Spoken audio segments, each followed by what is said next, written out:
Afternoon. My name's Tucker Roberts. I'm the president of the Philadelphia Fusion. We've got a quick intro video that kind of talks about us and who we are, and I'll just let that run.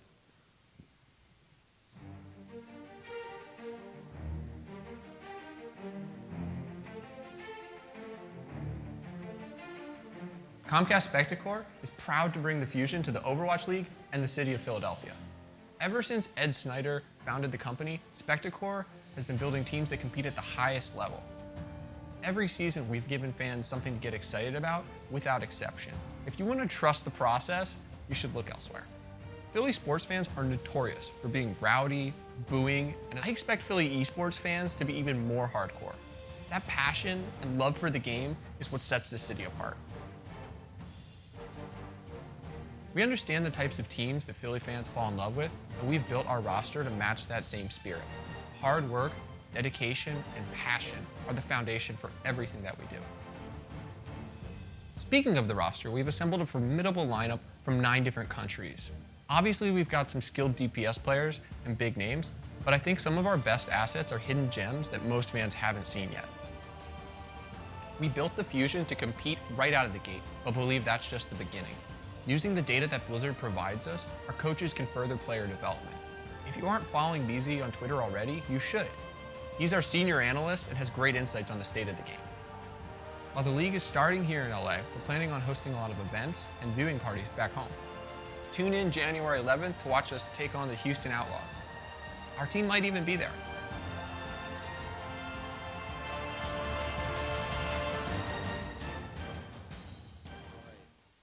I think that's enough of me talking. So I'll let Kirby introduce himself, and these guys can kind of all let you know who they are. Hi, I'm Yanlu, aka Kirby, and I'm the head coach for Philadelphia Fusion. I'm Ethan Spector, BZ, and I'm the senior analyst for the Fusion. Hi, I'm Elliot Hayes, and I'm the assistant coach of Fusion. I'm Alberto Gonzalez, Neptuno, and I play support. My name is Joe, or Joe Meister. I'm from Toronto, 24 years old, and I'm a support player for the Philadelphia Fusion. Hi, my name is Gaël Gouzerche. I'm 21, and I'm the off-tank for Philadelphia Fusion. Hello, I'm Johan Laine, Raggy. I'm from Finland. I play the main tank. I'm Isaac Charles, also known as Boombox. I'm from the United Kingdom, and I play support for Philly Fusion. Hello, my name is Josh Gusha, ShaDowBurn. I'm from Moscow, Russia, and I'm playing DPS Flex for Philadelphia Fusion. Hello, I'm Hongjun Choi. Game name is Hapa.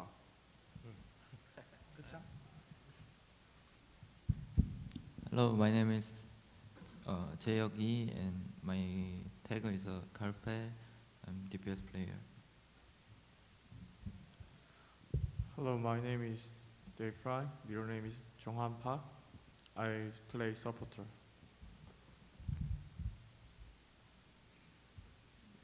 All right, well, you guys know the drill. Just wave your hand, look over at me, and I'll bring the mic right over to you.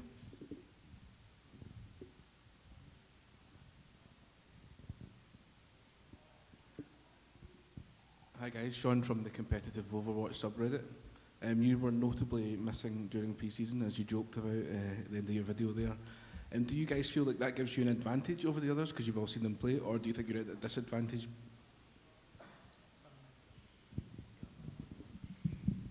There's definitely a bit of an advantage because we didn't show anything to them, but I think not having that experience on stage, I think that's a significant disadvantage.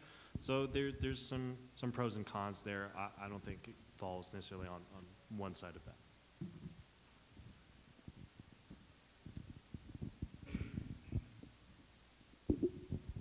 Hi, my name is Brandon. I'm from Overwatch Score, which is based here in the US. We talked with Houston earlier, and obviously there are a couple members from FaZe Clan, 3 of which have made it here to Philly. Rawkus specifically talked about you, ShaDowBurn, and that he knows how you play Genji, and you won't be able to hide from him. So I'm curious as to whether or not you guys also feel that you have some like insider knowledge on how Rawkus and Spree play, and therefore might have a leg up or not when you guys play against them this week or any time through the season?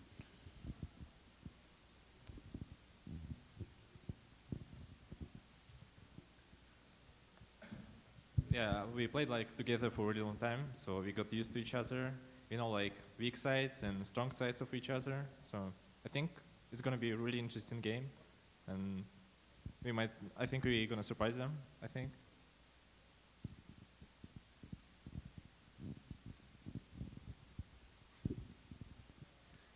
Benjamin from GameStar Germany.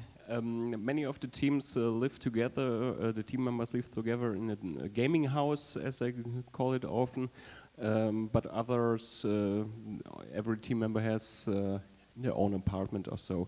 What's the case at Philadelphia Fusion, and what is the advantage or disadvantage of each of that? So yeah, we live in a big team house, 12 of us, or like currently or 10 or something, but yeah, we live in a big team house. I think the advantage would be, I think it creates a better team spirit. We get to hang around with each other, play games, board games on our free time. So that's like the advantage. Maybe having individual apartments would be better to maybe relax a bit more, stuff like that. So there's like pros and cons there.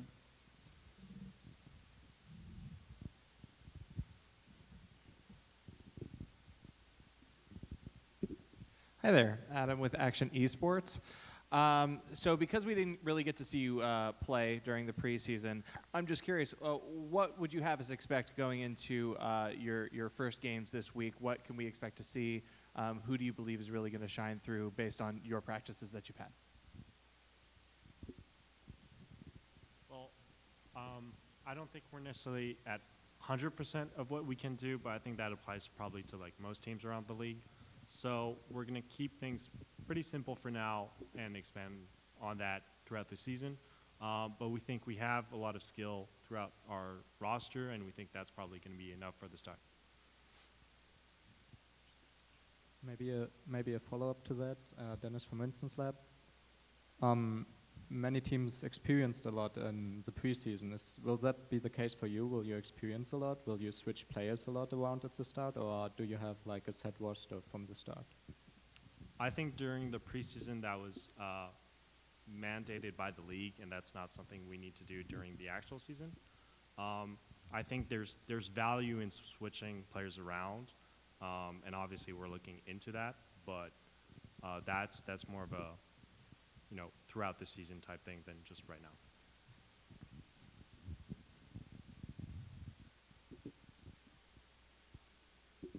Hello again. Sorry, you'll probably hear from me a lot.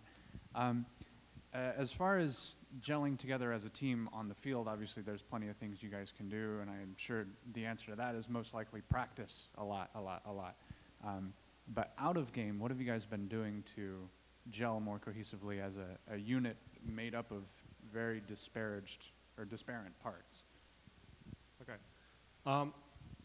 People usually ask that question in regards to communication in game, and obviously we have a lot of different nationalities on this table. But when it comes to Overwatch, you don't necessarily speak a language. You kind of speak the language of the game, which is call-outs, positions, all that. And when it boils down to various keywords that you tell them to use, and our coaching staff is being pretty diligent in making sure that we understand each other, and that's kind of like the direction we're heading towards.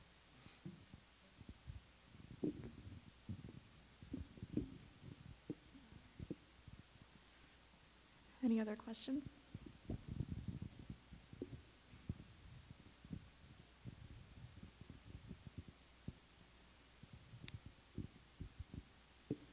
Hiya. So a few of the teams are making regular content, and more will probably start to do that throughout the league. Now, Kirby, you used to do some great content, like interviews with players and stuff at local LANs. I just wondered if you planned on doing something with the guys here as well, or are you strictly sticking to a coaching role within the team? I'm sorry, I didn't really understand the question. So you created great content, like in the earlier days. You should do some interviews with players on your YouTube channel. Do you plan on doing that with the guys in this team, or are you sticking to a coaching roles more than anything else? No. I really have a coaching role on this team. That's not really my function here. We have people for that, and they're doing an amazing job in preparing that type of content. I will just add in that we actually, so yeah, the players all stream to create content, but the rest of the staff is also going to be involved. BZ's got a little thing planned that should be a lot of fun if you're more interested in the numbers of the game. So look for that in the future. Hi there, Dustin Blackwell, Overwatch PR. Question for you. In your division, who do you see as your main rival going into this? Since you didn't really establish a rival within preseason, are you looking towards New York, Boston? Where are you guys thinking? Or all of them? So to start, obviously, just because of the regional proximity, I think those two that you named are pretty good ones. But we're fairly interested in Houston for this first game, obviously because of the former FaZe players that we have. Outside of that, every single match is important, and we're taking this with a pretty level-headed approach, I'd say. If I can add to that, personally, I like to play against Mayhem a lot. We have a wrong rivalry with them, with my old team, so yeah, Mayhem. Yeah, it's probably a Dallas Fuel for me, since I was former FaZe Clan player and we had like a rough finals during Contender Season 1, so we would like to take advantage.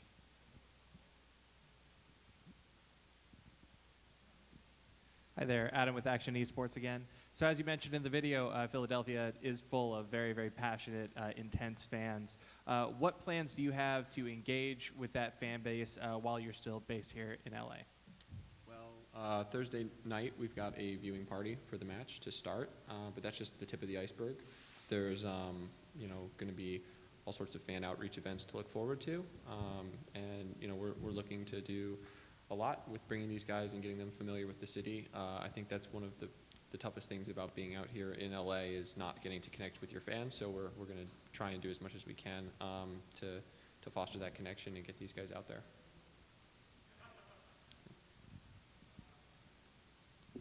One last time. Every player on the team here is an insane individual talent within their role. I am curious from each of them as to who they consider their greatest rival in that role specifically. Like, who's the main support that you want to go up against? Who's the best Genji main that you want to play against? The best Reinhardt, et cetera, et cetera.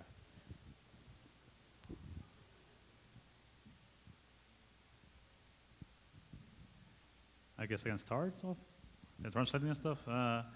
With Reinhardt, I feel like there's not really much competition. But maybe like Coco from Dallas Fuel, I think he's like in the talks as being like one of the best Reinhardts in West. Maybe I want to take that title for myself. Of course, I want to get going against up the Korean main tanks. I haven't really played against them yet. So it's going to be interesting to see how they match up.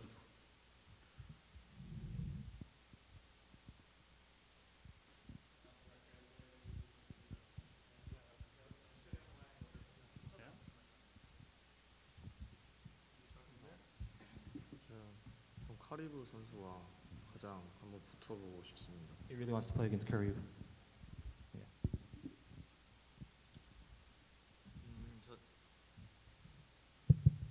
저는 달라스에 있는 타이무 선수와 제 가장 큰 라이벌 He 생각합니다. thinks Tamu on Dallas is the biggest rival.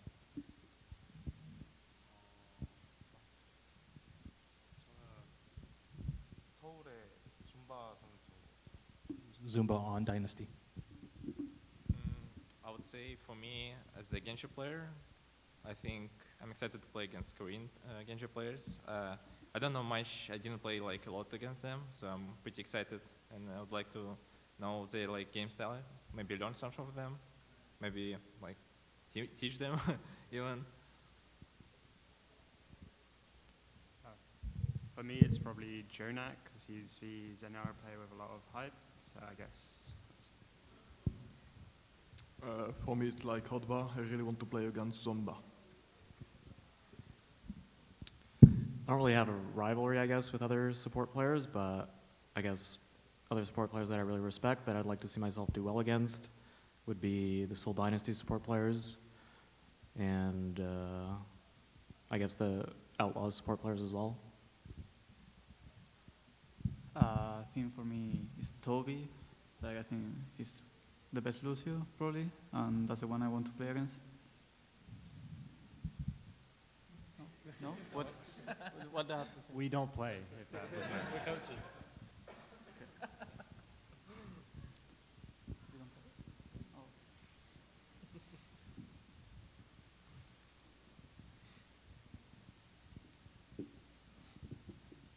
Hi there, Adam with Action Esports again. So we've seen over the last few months and year even how fan engagement through streaming and stuff can be a huge benefit, but also can kind of hurt in some circumstances as well. Are you guys going to have any kind of official stance as an organization about what kind of relationship you'd like to foster with your teammates through streaming with their fan base and what that would look like?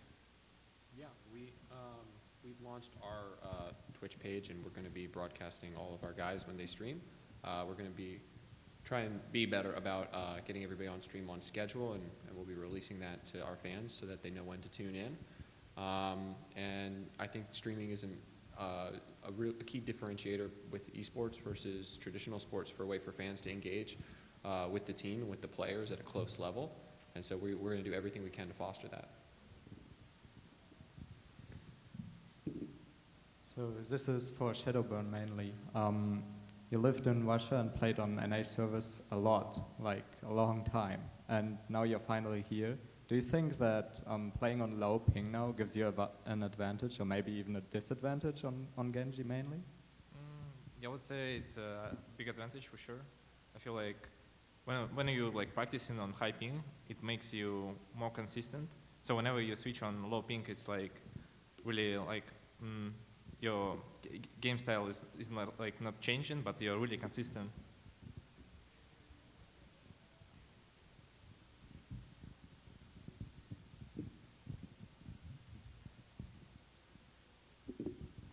One last time. Kind of a prevailing thread going around today when people talk about balance. Obviously, everybody's going to ask who should be nerfed, who should be buffed. One that's come up that I didn't really expect was Zenyatta.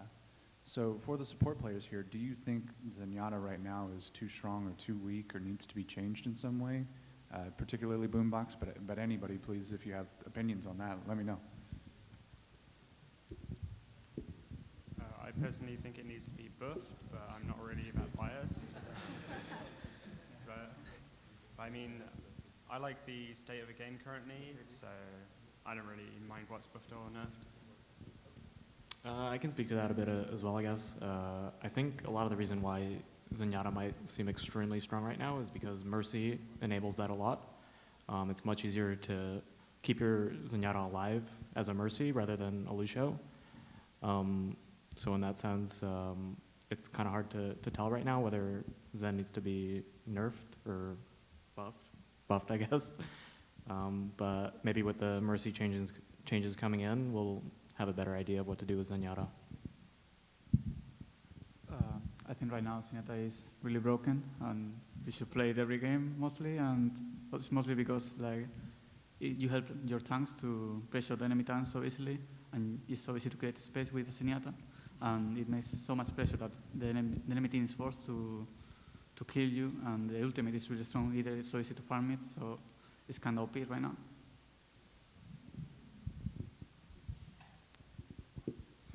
When we think about regular sports, sports stars cannot go over the street without being recognized.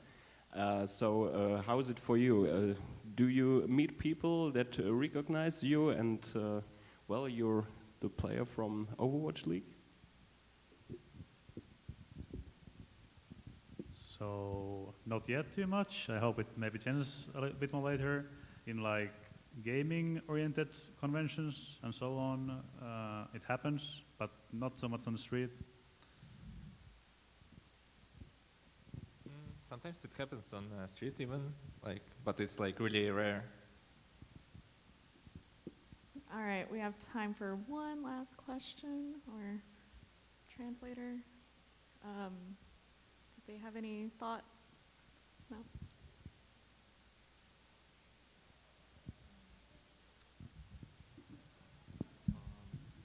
아직 미국에서는 그런 적 없었는데 한국에서 뭐 특별한 장소에 가거나 뭐 그러면은 가끔 알아봐 주시는 분이 있는데 길을 가다가 뭐 만나거나 한 적은 좀 없는 것 같아요. 좀 특별한 경우인 것 같아요. 아직까지. He's answering from the previous question of being recognized on the streets. In Korea, it happens once in a while, but not yet in the States so far. All right, last question. All right, well, let's thank the Philadelphia Fusion for their time.